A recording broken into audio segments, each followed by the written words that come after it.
Miseensonni garee shororkeessaa shanii bakkoota bal'inaan keessa socho'aa turan naannawaa daangaa Oromiyaa fi Somaalii gaaricha jalaa walaboomuun duulicha kan hoogganan qondaaltonni olaanoo raayyaa ittisa biyyaa dubbataniiru. Garichi hawaasa saamuu fi daandilee geejjibaa cufuuf kan itti fayyadamu akkasumas bakkoota gocha shororkeessummaa isaaf mijatoo ta'an walaba baasuun akka danda'ame ibsameera. Ramadamtoonni meeshaalee guguddaa duulichaa gama isaaniin tarkaanfilee shan irratti fudhatamaa jiruun itti gaafatama isaanii ga'umsaan bahachaa jiraachuu ibsaniiru.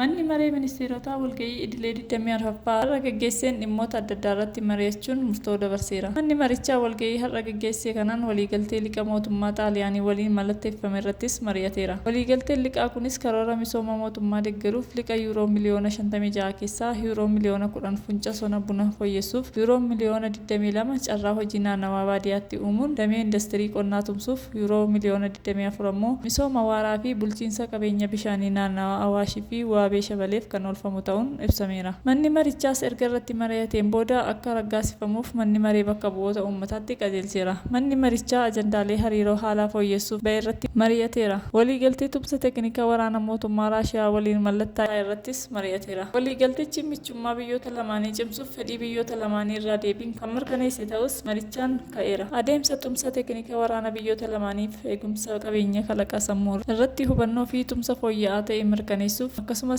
adeemsa tumsaa keessatti sarbama mirga qabeenya kalaqa sammuu mudachuu malu waliin ittisuuf waliigalticha fayyadamummaa wal irratti bu'uura taasisuu kan mallattaa'e ta'uu isaan mana maree bakka bu'oota uummataaf akka darbu sagalee guutuun mirkaneesseera. Dabalataan manni marichaa waliigaltee hundeeffama eejensii qorichaalee Afrikaa irratti kan mari'ate yoo ta'u biyyoonni miseensota qulqullina qorichaalee eegsisuu, to'annoo oomishaalee qorichaa tumsuu, dandeettii raawwachiisummaa qaamolee to'attootaa guddisuu, qorichoota aadaa sirna tajaajila fayyaa ammayyaan walitti hidhuu, dabarsa qorichoota biyyoota miseensotaa gidduutti taasifamuuf sirna to'annoo qindaa'aa diriirsuun hojiilee eejensichaan gaggeeffaman ta'uu eerameera. Mirga lammiilee Itoophiyaa biyyattii deemuun hojjetan eegsisuuf kan dandeessisu wayita sarbamni mirga jiraatus seera biyyattiin akka ilaalamu mootummaan Itoophiyaas deeggarsa seeraa akka taasisu kan tumsu waan ta'eef akka ragga'uuf manni maree bakka bu'oota uummataa qajeelcheera. Dabalataan manni marichaa waliigaltee viizaa namoota paaspoortii dippiloomaasii qaban hambisuun mootummaa Kooriyaa Kibbaa fi Hindii waliin taasifame irrattis mari'ateera. Kabajamtootaa fi dhaggeeffattoota maatiiwwan miidiyaa Kiiloolee qophii guyyaa har'aaf qabnu asumaan kolumnaa turtii gaarii qabadhaa. Galatoomaa.